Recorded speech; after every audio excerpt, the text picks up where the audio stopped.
Hello everyone, and welcome to another Pyro Gaming video. Today is Monday, which means it is time for another installment of Nightfall vs. Shaxx Bounty, the weekly series where I go in and complete the Nightfall and the weekly Crucible Bounty from Shaxx across all three of my characters and see which one yields the better rewards. Now, as it stands right now, this is currently episode 10, and the Nightfall, as of right now, has a 7-2 lead over the Shaxx Bounty. I'm not sure if the Shaxx Bounty is ever going to catch up at this point.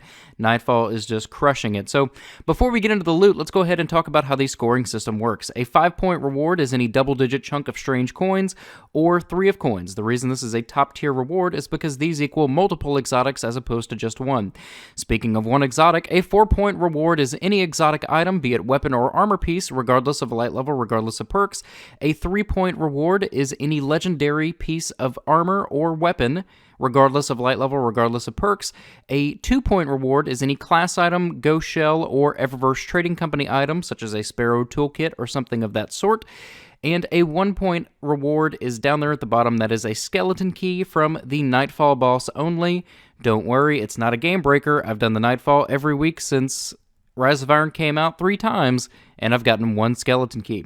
So let's go ahead and talk about the Nightfall. This week's Nightfall was the Abomination Heist, which is the new version of the Summoning Pits, and the modifiers were Epic, Arcburn, Specialist, Juggler, and Airborne. So Arc Snipers were king, and if you jumped before you shot, you did a hell of a lot of damage. Now, this strike was, I'm not going to say difficult, but it was super fucking annoying, alright? Bungie completely ruined a fun strike. It's basically like Mario Maker. They took all these fucking traps and just dropped them all over the fucking map, put knights everywhere, all these stupid enemies. They ruined a fun strike, and it really bums me out. But nonetheless, let's talk about the loot. The Titan pulls a helmet, legendary helmet worth 3 points. Not a very solid start, but, you know, the Nightfalls came back before. And here you can see I fucking do like 46,000 damage by using Specialist and an Arc Sniper while shooting in the air. It's fucking ridiculous.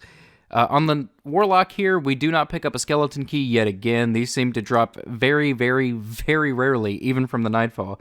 But for an aftermatch reward, the Warlock does pull 5 points in the form of strange coins. I don't know what it is, man, but I get strange coins so often on my Warlock. It is ridiculous and weird, and I don't understand it. But nonetheless, 5 points, bringing our total to 8 so far, and we move on to the Hunter. And again, no fucking skeleton key, because fuck you, Pyro. Why do you need a skeleton key?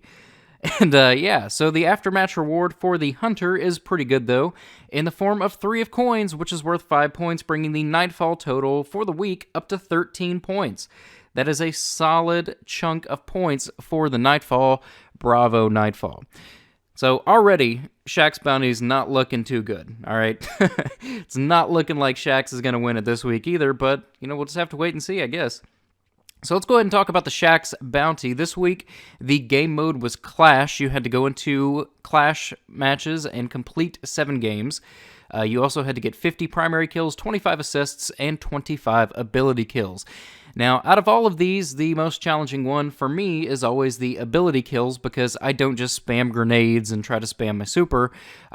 I like to use my primary. So typically I'm done with my primary kills on all of these bounties within the first 2 or 3 matches, and then I have to go and try to use my abilities the rest of the fucking time I'm trying to complete this bounty. So for me, it's the ability kills that are kind of annoying. They're kind of grindy. But nonetheless, the Clash one is probably my favorite bounty to do, because Clash has a lot of different play styles. It's not like Supremacy, where it's just all shotguns. It's not like Rift, where it's just all people sniping the Rift, or sniping the Spark. It's got some variety. Excuse me, and there's a couple of different ways that you can play it, so I definitely do enjoy Clash. So, with all that being said, let's go ahead and take a look at the Shaxx loot and see what we get. So we'll start with the Titan, as we always do. We go ahead and go over here and select his bounty. We turn it in, and we get a 2020 AMR-7 sniper rifle worth 3 points. Not too excited about that. This is honestly kind of a garbage sniper. It's just going to get infused into something. But nonetheless, 3 points. That's the same thing the Nightfall started out at. So next up with the Warlock, we'll go ahead and turn in his bounty, and we get a Steel Oracle rocket launcher that I seem to get quite fucking frequently, worth 3 points. Not very exciting perks. Again, this will be infusion fuel. Not that that matters with the scoring system, but whatever. So our total for the Shaxx bounty so far is 6, and we move on to the Hunter and turn in his bounty, and what do you know? Another fucking Steel Oracle rocket launcher with garbage perks that I'm just going to infuse into something. So altogether, that is 3 points, 3 points, and 3 points for a total of 9 points for the Shaxx bounty, which means the Nightfall is now leading fucking 8-2 with this 13-9 win that it just got in this week's video. Honestly, I do not think that the Shaxx bounty is ever going to catch up to the Nightfall. The Nightfall is just killing it. It's dropping really good stuff, man. It's dropping super good stuff. Before Rise of Iron, the Shaxx bounty was just crushing it. It was dropping strange coins all the time. But since Rise of Iron, man, it's just like these lame fucking legendary weapons is all it's dropping. I don't know what the deal is, but I think the Shaxx bounty needs a buff. But anyway, guys, that's done with that portion of the video. Now, normally, I would do the community focus section of the video where I would give a shout out to a smaller YouTube channel that does Destiny content or a Twitch streamer that does Destiny content. But this week, I have a bit of a surprise for you guys to add on to the Nightfall versus Shaxx bounty this week, and possibly this week only. I don't know if this is going to become a regular thing, but we have Flawless Trials loot for all 3 of my characters. That's right, guys. Pyro went to the Lighthouse, and I want to give a huge shout out and thank you to my buddy Icy Cirque for helping me make this happen. But yeah, we're going to go ahead and bust open the Flawless Trials chest on the Lighthouse in Mercury and see what I get. So for your first Trials completion, you get the Year 3 emblem that you just saw pop up there. We'll take a look at that here in just a second. You can see that I do get an Adept auto rifle. Now, one thing that I didn't realize is all the Trials weapons now drop with the exact same perks.